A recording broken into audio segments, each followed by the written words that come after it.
Last time on Lords of Death. But see, what was funny about it, Homer died. And then later, we found Leela with a screwdriver drove in her head. Just a failed robbery.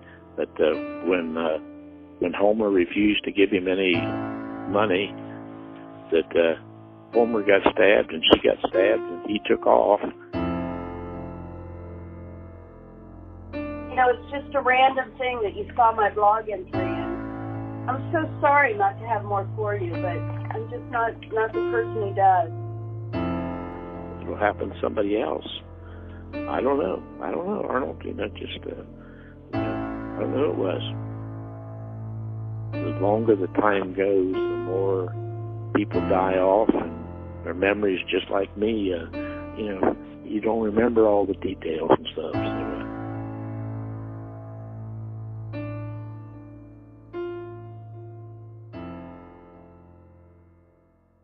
I remember Tim had this tattoo on his arm that was just letters, and it said LOD. I remember asking Mick about the tattoo, and I asked him what LOD stood for, and Mick told me that it stood for Lord of Death, and that in order to get the tattoo, you have to take a soul. I feel like a lot of people in Cambridge are afraid of them. But they're just two little scrawny men.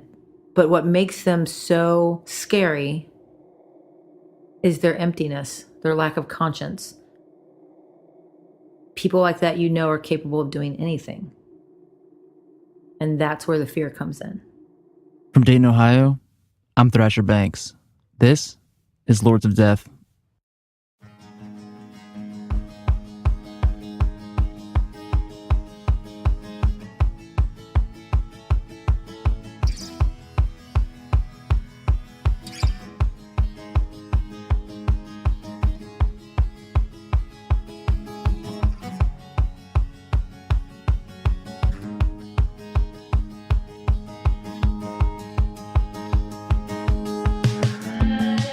In 1989, two men, Mick McWhorter and Timothy Terrell, met in prison.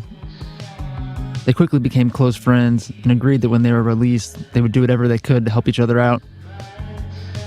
Mick was serving time for a murder in West Virginia, and Tim was in for robbing a gun store near Guernsey County, Ohio. After his release from prison in 1993, Mick moved to Dayton, Ohio to start a new life. He met a woman named Carrie and moved in with her and her two children. He was living a life he never thought was possible, considering his past, and him and Carrie fell in love. Then, in 1995, Tim reached out to Mick and needed a place to stay following a divorce. What Mick didn't realize at the time was that his friendship with Tim was going to lead him to lose everything he cared about and change the lives of Carrie and her children forever.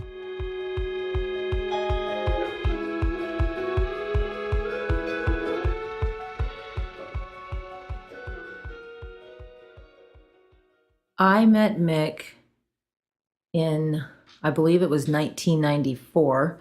He lived across the street from us. This is Carrie. She was living in the north side of Dayton and had recently been divorced when Mick moved to her neighborhood. I really can't say why I fell for him, because I'm really not sure.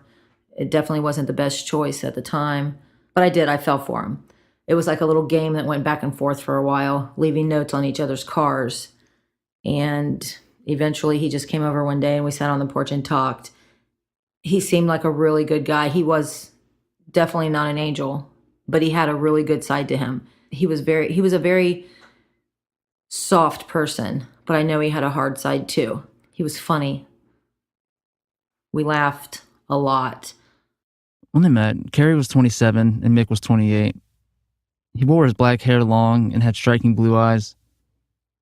He was often seen wearing his favorite leather jacket with a Metallica or Slayer shirt underneath, wearing raggedy blue jeans. Despite how nice and caring Mick seemed, he did have a dark past. On Halloween night of 1985, he was involved in the death of one of his uncles. Well, what I knew about it was only what Mick told me, since I had no way to verify any information. And for some reason, coming from him, I believed every word that he said because it just sounded like something a man like him would do. He was in prison for killing his uncle. He told me that he killed his uncle because there was sexual abuse going on between the uncle and his cousins. He told me that his cousins actually helped him shoot his uncle, that they all shot him. And then he took the body and buried it in Wayne National Forest. But that when he was arrested, he didn't mention that his cousins took part because he didn't want them to be in trouble. Although murder is wrong and what he did was wrong, I felt like he did it for the right reason, if that's the reason why he did it. But I believed him. Even though Carrie knew he was a killer, she looked past it. He genuinely cared about Carrie and her children. In the box of horrors, there are photos of Mick with the kids. He was with them Christmas morning of 1994, and you could see how happy he was watching the kids open their presents. There's pictures of him playing with the kids at Triangle Park, and for the first time since her divorce, Carrie was happy. She had a family again. Early in 1995, Mick told Carrie he needed a favor, and that one of his friends from prison needed a place to stay. I remember Mick talking to me about his friend was getting divorced, and he was from Cambridge, and he needed a place to stay because he just needed to get away from Cambridge. And Mick asked if he could stay with us temporarily. I don't know how long it took me to come up with that decision, but I regretfully said yes. Tim was released from prison in January of 1991 and moved back to his hometown of Cambridge, Ohio. Cambridge is just north of Byesville in Guernsey County, not far from where the Potts murders happened. He decided to move to Dayton when he was 29 to try to start a new life after his second marriage failed. I asked Carrie what she knew about why he was in prison when he met Mick. Like I said before, we didn't have Google back then, so I could only go on what I was told. Mick told me that they met in prison and that Tim was in prison for robbing a gun store. Tim and two other individuals, Jim and Margaret, were arrested for robbing Hinthorn's gun store on December 3rd of 1988 in Noble County, Ohio. Tim and Jim were also charged with robbing the same gun store on October 23rd of 1988, but that charge was later dropped in court. The owner of the gun store was James Hinthorn, the person who told police he saw a blue Chevy Nova in the Potts driveway on the afternoon of Homer's death in 1987. When Tim moved in with Carrie and Mick in 1995, she thought something seemed off with him. My first impression of Tim was not a real good one. Most of the friends in my circle at that time didn't really like Tim. He was just tolerated because everyone did like Mick, and he was Mick's friend. I always thought Tim looked very hollow in his eyes, like there's nothing there, like a very cold person, that he looks like he doesn't have a soul when you look at his eyes. He was a hard person to make eye contact with because when you looked at him, most people, you can see things in their eyes. You can see when somebody's happy. You can see when somebody's sad. You can see when somebody's content. His eyes were just empty. And that's something that I always talk to Mick about. Like he just looks empty. I never really liked Tim. I tolerated him because he was Mick's friend that needed help. We didn't ever go and do anything without Mick being present. So it was more like we were only around each other because of Mick. We weren't rude or mean to each other. We just we would joke around sometimes, but I didn't really have an actual relationship with him, I guess. It was just, he was just kind of there kind of thing. He wasn't somebody that I really observed, his habits or what he did or what he listened to or even what he watched on TV. It was he was just there. I wish that he wasn't there, but he was there. I mean, he didn't contribute in any way. This has been so long ago, I don't even remember who mowed our grass. Maybe he mowed the grass. Maybe he contributed in that way. I don't know, which isn't much. If he was working, he would give me a little bit of money, but he also would send money to Tim or to Jim in prison. So it was almost like he was working, so he would have money to send to Jim to keep Jim going. We had nothing in common. Nothing. Absolutely nothing. There was not one thing that we had in common.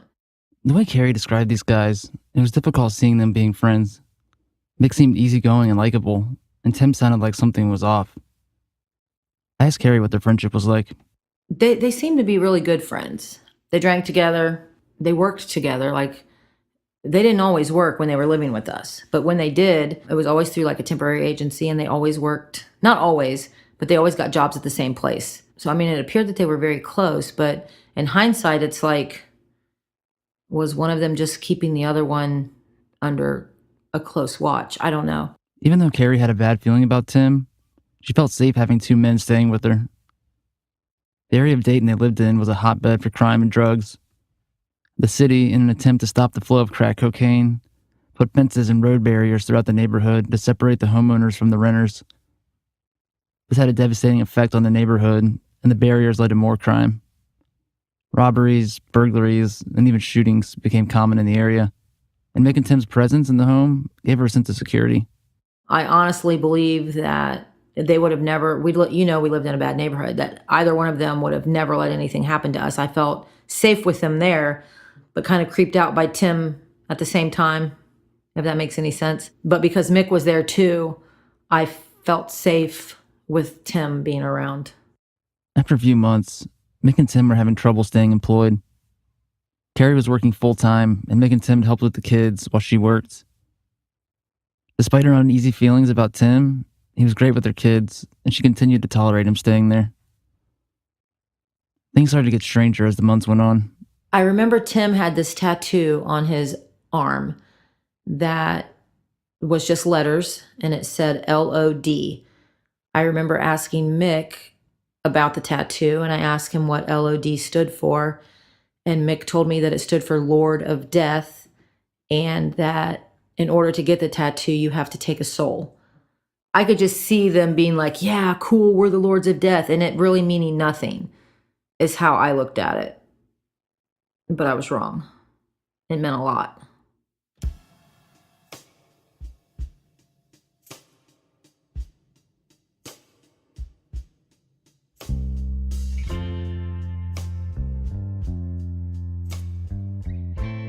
In spring of 1995, Mick, Tim, and Carrie made a trip to Cambridge in Guernsey County so Tim could finalize his divorce from the previous year. After his release from prison in 1991, he met a woman and was married within a couple years. The marriage quickly went to shambles after an incident where Tim was heated and drew his pistol, firing a shot into the ceiling of their apartment. This happened in front of his wife and her children and ultimately led to her decision to leave, and also why Tim decided to move to Dayton. Rather than turn Mick and Tim loose with their car, Carrie decided she would join them for the 3-hour drive to Guernsey County. On this trip, Tim's behavior started to become unhinged and unpredictable, and his actions nearly cost Mick and Carrie their lives.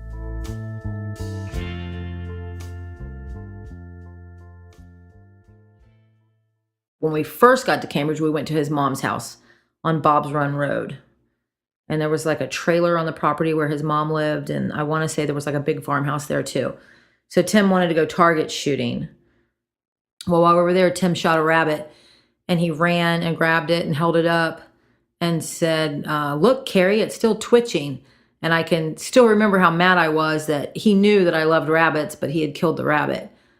And then when we got back home, he spent every dime he had buying every rabbit he could find, little knickknacks to try to make up for it.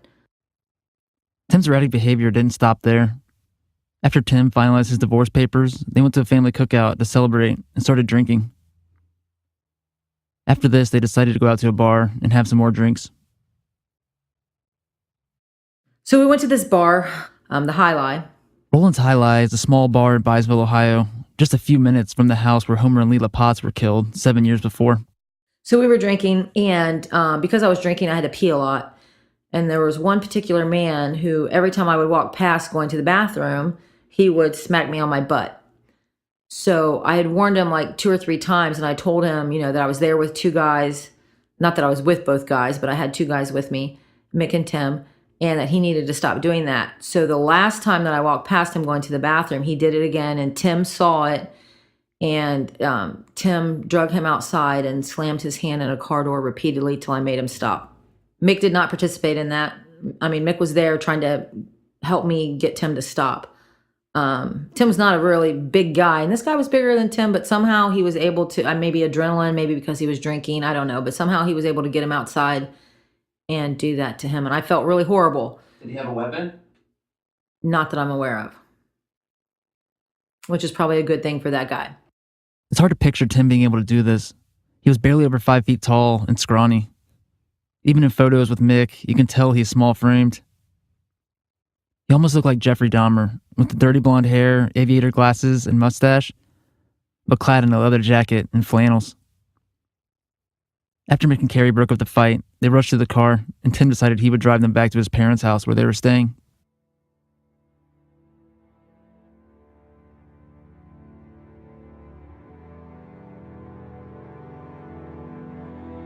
We were on our way back to Tim's mom's house, and we were on some side road. I don't even know the name of the road. And I can remember Tim was driving because we were driving Jim's car that was in Cambridge. While we were there, Tim had gone and gotten Jim's car and was driving it. It was a brown sedan. And because I didn't want to drive my car because we were going to be drinking. So I was in the middle, Tim was driving, and Mick was in the passenger seat, all three of us in the front seat. And it had just started raining. And I remember looking down and seeing the speedometer, and Tim was going like almost 70. And I look up, and there's a sign for a 90-degree curve. And I told Tim he needed to slow down. And I remember he patted me on the knee and said, "I wouldn't do anything to hurt you." But I swear to this day, he sped up. He did not slow down. We ended up, he lost control of the car on the curve. I remember seeing the arrow sign coming closer and closer to the passenger window, and I grabbed hold of Mick's arm with both my arms. I just kind of wrapped my arms around his arm, and it was like it was happening in slow motion.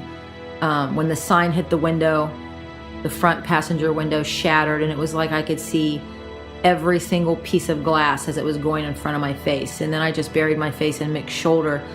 The car rolled a couple of times, and we ended up upside down in a ditch. Tim was all crumpled up underneath the steering wheel. Tim went to jail. We all went to the hospital first.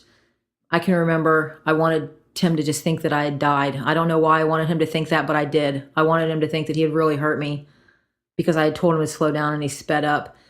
So we were in the emergency room, and we were separated by the curtains, and Tim kept yelling my name, trying to get me to answer, and I wouldn't answer him. I didn't want him to even hear my voice. But he just kept yelling, "I'm going to jail, Carrie, I'm going to jail."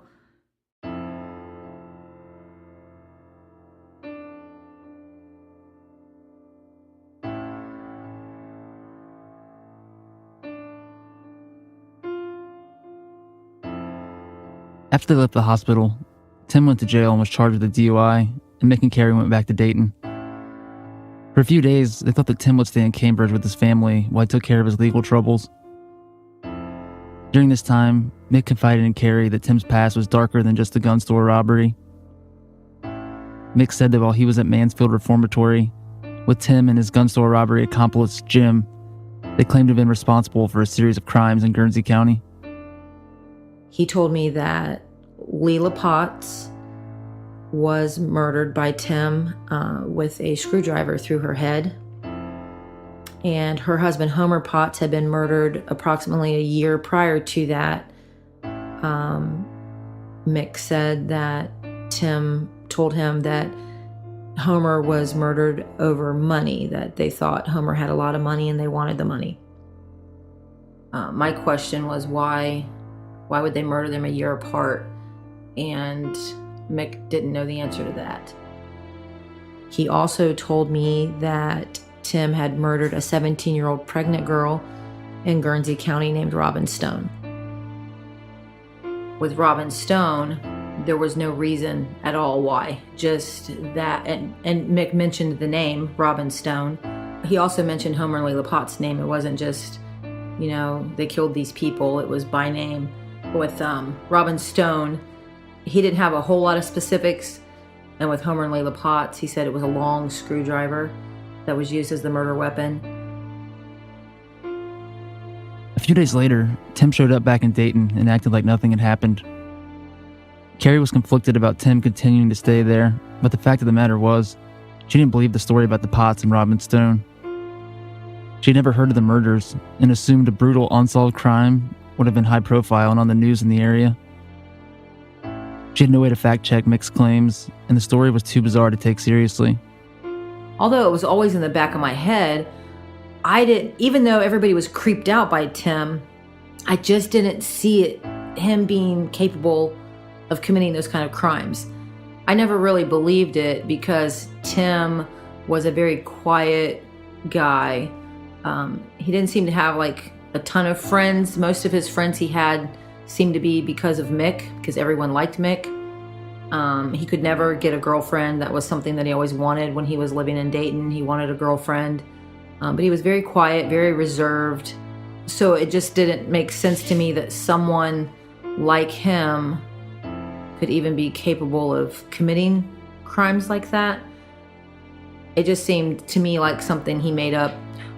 What I thought was, it was something that he'd made up in prison to survive. I'm a badass, this is what I did, don't mess with me. Like his survival for prison was that story, is honestly what I always thought. It just seemed too far-fetched to be true.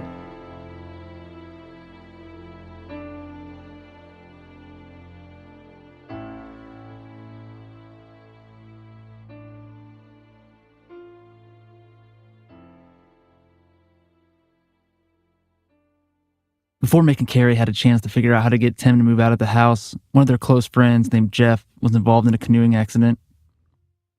Immediately after the accident, police assumed he was dead, but Mick and Carrie spent the first week of June of 1995 at the river searching for his body. There's old news footage that shows Carrie sifting through the river with a long stick, and she even gave an on-camera interview about their efforts. Jeff's body was found a few days later along the riverbanks, not far from where they were searching. His funeral was on June 5th. Mick, Carrie, and Tim all attended and were mourning the loss of their close friend. That evening, they had a small cookout with Carrie's kids and one of Tim's friends who worked nearby in Dayton. They spent the evening cooking out. Mick played with Carrie's two children, while Tim and his friend took turns hurling throwing knives at a tree. They had a boombox set up and listened to their favorite song at the time, Heartache Tonight by the Eagles. The guys were drinking beer and became more intoxicated as the night went on. After Carrie put the kids to bed, Tim's friend decided to leave, and Carrie was ready to turn in for the night. Mick and Tim, however, had other ideas. Mick and Tim wanted more beer. I kept telling them no, they had been drinking, they didn't need to be driving, but they just kept on and kept on and kept on. And the only way they could go would be if I gave them my keys. So they just wouldn't shut up about wanting more beer. So I gave them the keys to the escort, and they left to get beer, which should have taken them, maybe 20 minutes tops, because 7-Eleven, at the time, it was called 7-Eleven, wasn't that far from the house. But they never came back for hours and hours and hours. I called all of our friends to see if they had gone over there. Nobody had seen them or heard from them. I called the police department to see if they'd been arrested. They had not. I called all the area hospitals to see if they'd been in an accident. They had not. Hours passed. I don't even know how many. Several hours. It was like 4 or 5 hours.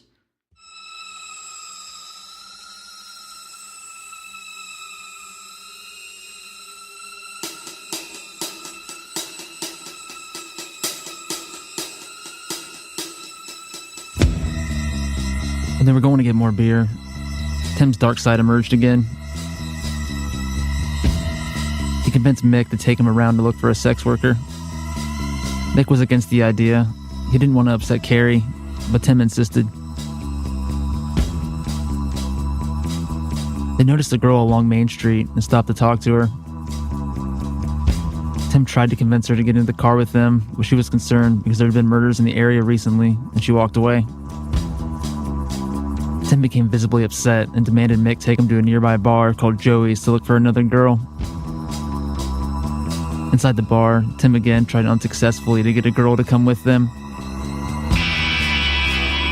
At this point, Mick was ready to go back home, but Tim wanted to go back to Main Street and look for the girl they had talked to before. They weren't able to find her, but there was a girl sitting on the corner. Mick stopped the car, and Tim asked her to come with them. Her name was Cindy. Her and Tim sat in the back seat and worked out a deal while Mick drove them to Triangle Park. On the way there, Tim pulled out a loaded .357 Magnum. Tim and Cindy both held it. She said, "I bet this could fuck somebody up."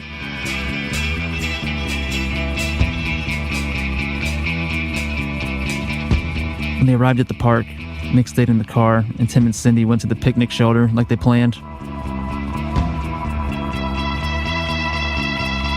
After waiting for several minutes, Mick was anxious to get back home to Carrie and knew she was going to be worried. He approached the shelter to tell Tim to hurry up because they needed to get back.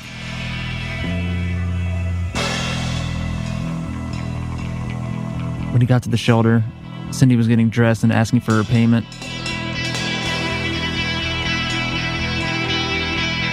Rather than pay her, Tim raised his .357 and shot Cindy at point-blank range in the head. She fell onto the picnic table. Tim grabbed her and fired another shot into her neck. Her body fell to the floor of the shelter. He fired one more shot at her body.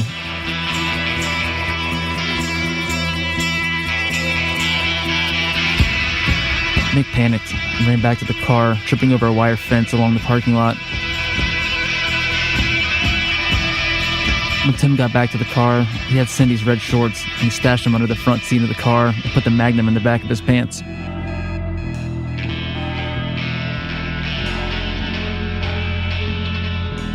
Tim quickly searched the vehicle for any of Cindy's belongings, and his weapon accidentally fired and shot out the passenger window of Carrie's vehicle.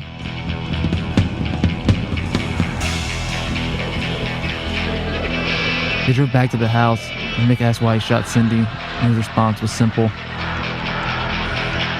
He just wanted to kill the bitch.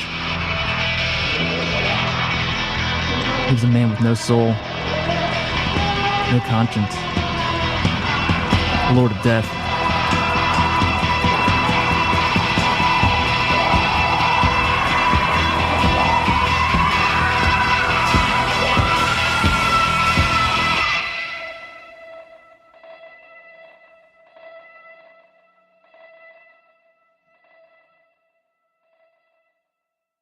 When they first arrived back at the house, Carrie heard them pull up and observed them exchanging words before coming to the front door. They came in the house, and of course I immediately started asking questions where they'd been and why it had taken so long, and didn't they know I'd be worried. And Tim wouldn't even look at me. He came in the house and went straight upstairs without making any eye contact at all, without saying a word. Considering their behavior and the amount of time they were gone, Carrie knew something had happened. I was getting very angry, telling him that I wanted the truth. And then Tim came downstairs and was looking for his flashlight. He couldn't find the flashlight. So now he's mad. He's accusing me of throwing his flashlight away because I was mad at them for being gone for hours. I told him I didn't throw the flashlight away. And he really desperately wanted to find this flashlight. So I don't know why, but I went to the car to see if the flashlight was in the car. I knew that the last place it was on the back porch, and that I had seen it there after they had left, so it made no sense to me that it would be in the car. But since it wasn't there anymore, that was the last place to look. So I went to the car, and the first thing I noticed was they had left the front passenger window down, which in the neighborhood we lived in, I was always roll up the windows, lock the doors. So I go to roll the window up. It was a manual window, and there's no window there. The window's shattered. I turn the light on inside the car, and I see a hole through the door. So now I'm freaking out. I know it's a bullet hole because there's no window. I proceed to look around the car for the flashlight. I look in the hatchback, I look in the back seat, and then I get into the front of the car, and I'm sitting in the passenger seat, and I put my hand under the front seat, and I feel some cloth, so I pull it out. It was a pair of shorts, women's shorts, and they were covered in blood and brain matter.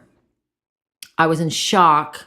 Mick was sitting on the front porch, so I held them up, and my exact words were, "What the fuck happened?"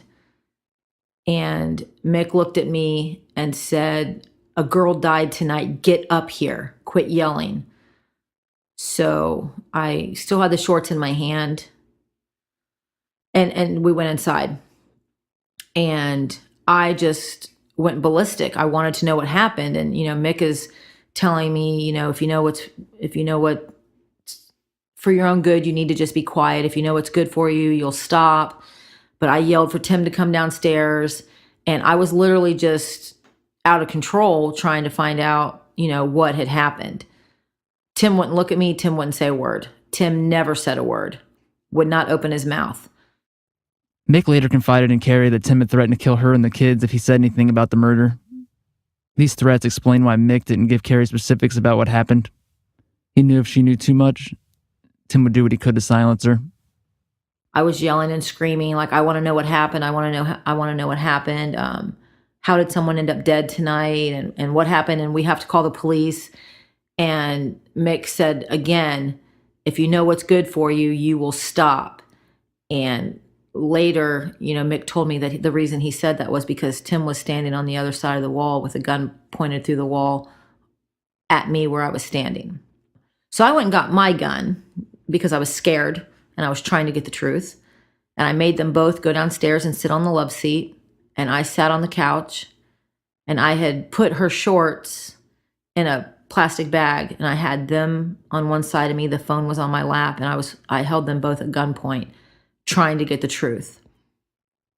But I didn't know that Tim still had the .357 Magnum in the back of his pants at the time. And Mick just kept saying, Carrie, if you know what's good for you, you'll stop. If you know what's good for you, you'll stop. Don't call the police if you know what's good for you. And so I started thinking that Mick was like threatening me. But later Mick told me that he was actually trying to protect me from Tim. So I ended up not calling the police that night because I was terrified. And I can still see the look on their faces while they were sitting there. Eventually we went to bed. Everyone was tired. Tim would not let me go anywhere in the house without him being right there with me. I couldn't use the restroom without him being right there at the door. He was so afraid that I was going to call the police. We didn't go anywhere. We didn't leave for 3 days. It was pure torture. And I don't know if you or anyone else would ever believe this, but Mick seemed very afraid. I always felt safe with Mick. I didn't feel safe anymore because I could see and feel his fear. We slept in shifts because both of us did not want to be asleep at the same time. That night, Mick and Carrie brought her 2 children into their bedroom. They took turns sleeping so one of them could be guarding the door in case Tim decided to make them his next victims. Mick posted up with a shotgun and listened to Tim in the room over. After Carrie and the kids were back asleep, he heard Tim stand up and exit his room. He heard Tim slowly walk down the hallway and stop right in front of their bedroom door. Mick tensed up and thought Tim would try to enter and kill them. Mick was ready to do what he had to do to protect Carrie and the kids, but luckily Tim turned around and walked back to his room and went to sleep.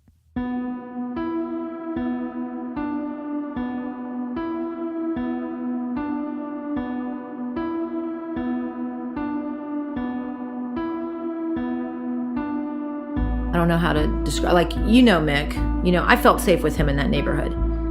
I felt safe with him because I knew that if something went down, he would do what he could to protect me, you, and your sister. But that night and the 3 days following, Mick was afraid. Carrie's my mother. I was with her the night Cindy was killed. She's the person who gave me the box of horrors and the reason I started this entire investigation. I remember Mick and Tim.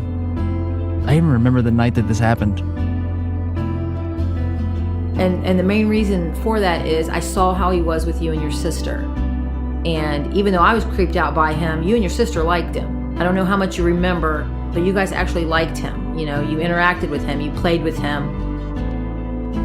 The only thing that enabled me to even tolerate Tim being there was he was good with you guys.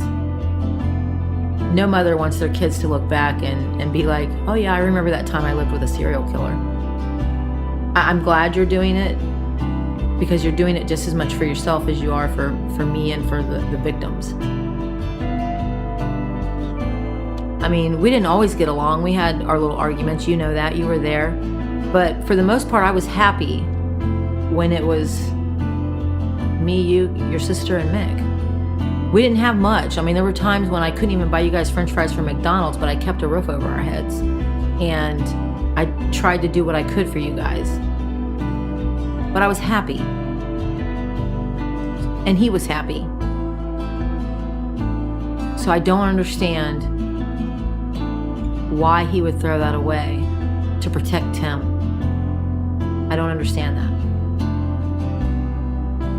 Tim was really good with you guys. He taught you how to tie your shoes. I can remember him like baking cookies for you guys in the kitchen.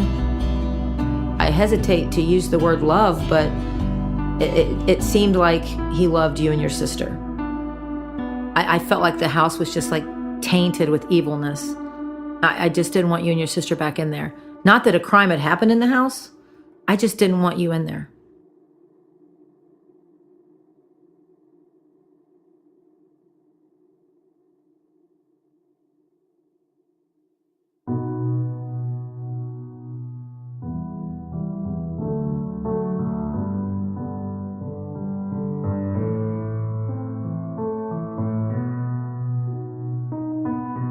After that night, Triangle Park changed.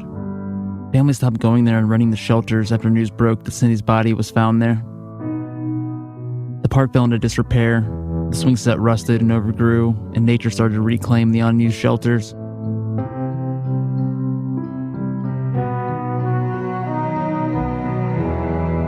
My mom used to visit the shelter every year on June 6th to leave flowers for Cindy.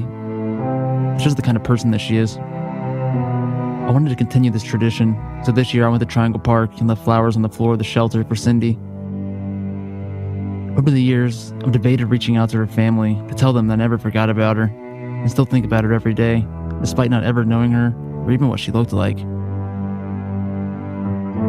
I decided to reach out to one of her siblings and sent them the picture of the flowers I left at the shelter. I wanted them to know that someone was still thinking of her.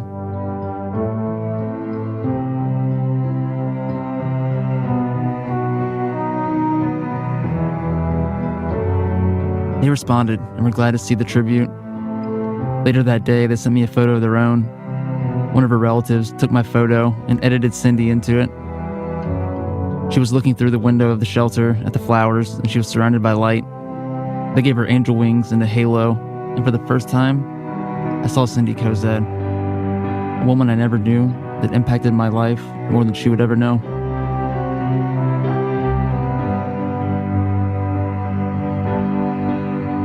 A family member told me to tell my mom that they were sorry about what happened to her and sorry that Tim was ever in her life.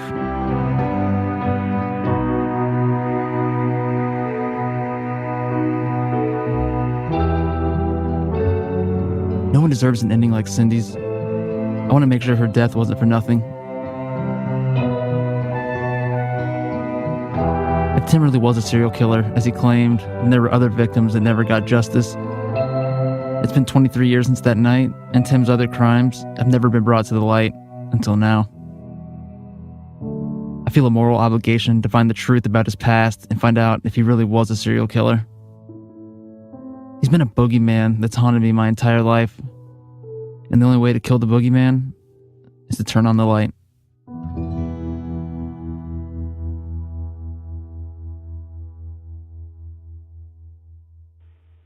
Well, when you said, possibly the serial murder, taught me to tie my shoes, that was poetic. I totally got what you meant.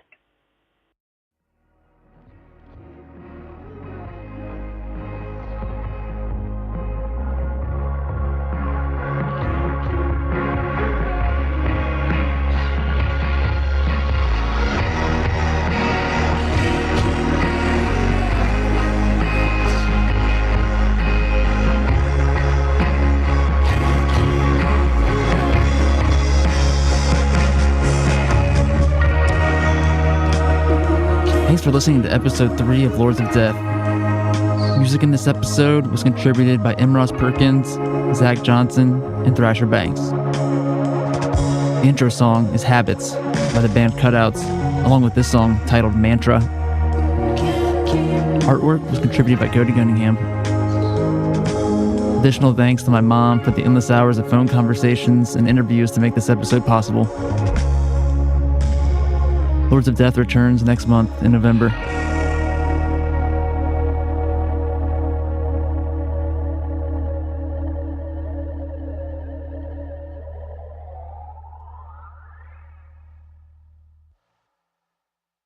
If you have information relating to the case, please reach out to the team at Lords of Death at 937-985-3469 and leave us a voicemail. Or reach out to us on social media via Facebook or Twitter.